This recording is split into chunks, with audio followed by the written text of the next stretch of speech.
Welcome back to Open. Daren Jaime here with you as we continue to bring you news, information, and the content and the things that you need to know pertaining to the Bronx and New York City.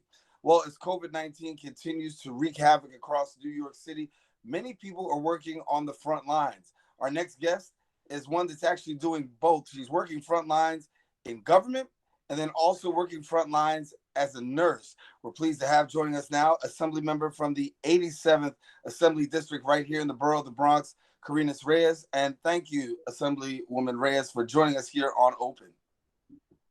My pleasure. Hi, Daren. Hi. Good to see you. Good to see you. And first of all, thank you for your service and what you continue to do on the front lines for New Yorkers as a nurse and being frontline. And if you could just give us a little bit of a walkthrough of what are you seeing behind those hospital doors that maybe we're not seeing?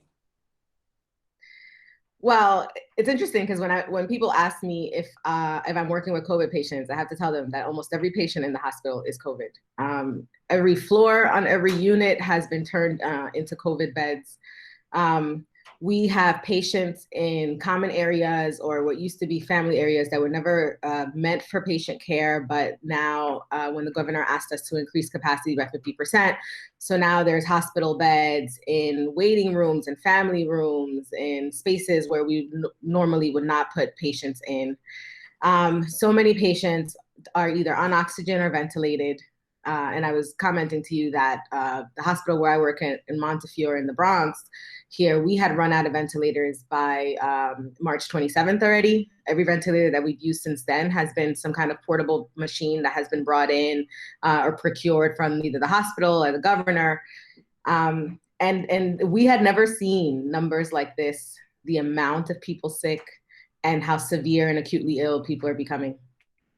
And when you look at what you're seeing right now, as one who works in the healthcare field, you said you've never seen this before.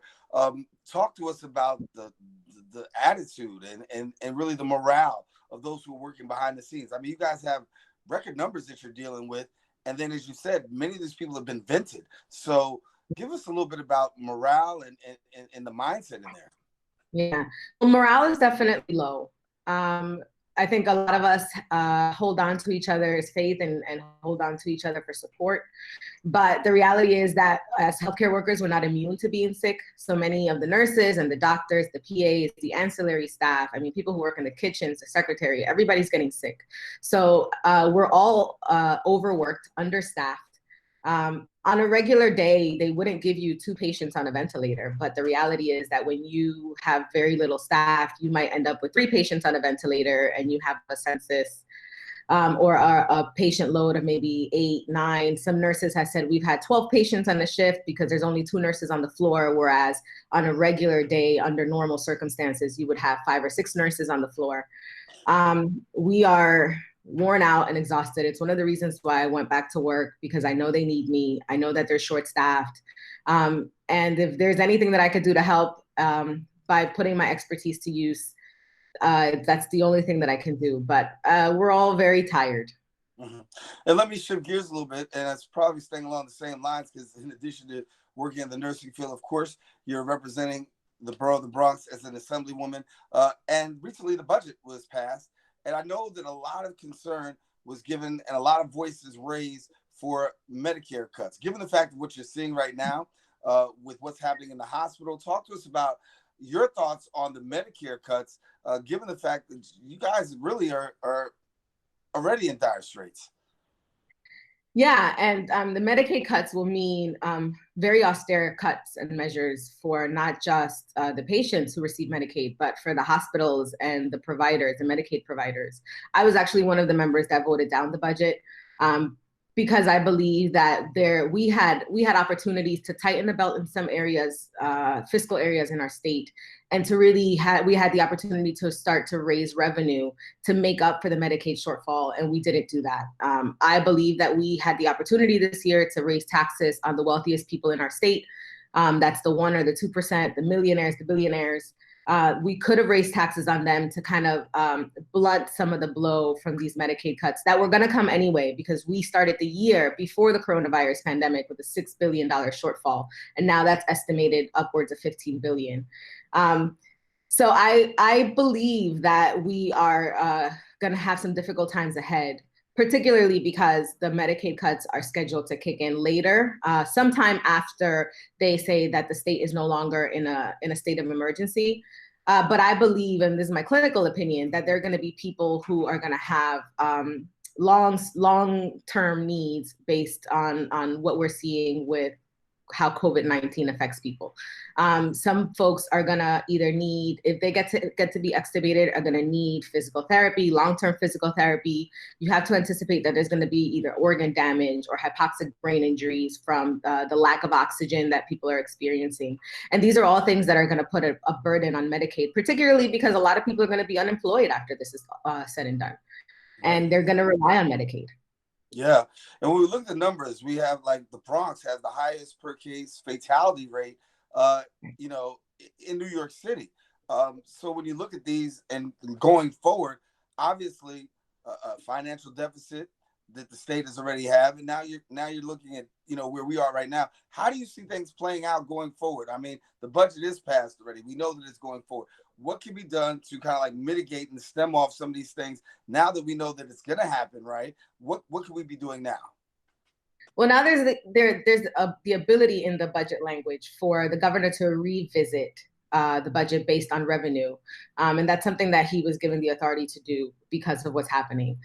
So he has the ability to revisit every quarter based on how much revenue the state collects, which could be higher than projected or lower than projected. So we really don't know. We can anticipate that the cuts could either be not as severe or maybe much deeper than we are projecting right now.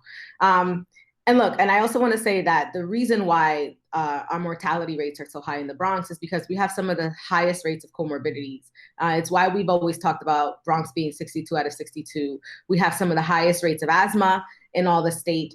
We have the highest rates of diabetes, hypertension, and those are all factors that predispose people to have some of the worst outcomes when they get infected with COVID. And I think we need to work really on how we address access to healthcare for everyone, whether you're documented, undocumented, employed, unemployed, white, Black, brown, it doesn't matter. I think that we really need to look at comprehensively how we expand healthcare access for every person in our state, every child, every adult, and then everybody in between, and how we do that as a human right. Because I believe that healthcare should be a human right. No person should go without access to healthcare. And if we can start to prevent some of these comorbidities early on, when the next pandemic comes, and I anticipate that this won't be the last, we will be better prepared. Yeah, a lot to think about. Let me go here before we get out of here. Talk to us about your district, right? A lot of services are needed. What is available in terms of seniors and youth? I know those are the most vulnerable population too as well. What are things that do you want to share with your district members and the Bronx about services that are available amidst COVID? Yeah, so in statute and legislatively, we've expanded, of course, unemployment benefits. In the last couple of weeks when we passed the budget, we added another 300 workers to the unemployment system just to handle the burden of the amount of calls that they're getting from people on unemployment. In the district, we've had some senior centers that were providing grab-and-go meals for some of our seniors. Unfortunately, some of our senior housing doesn't have senior centers in them. So we've been working with Chefs for America, partnered with Assemblyman Michael Blake, to provide meals for them every day of the week to some of these senior buildings.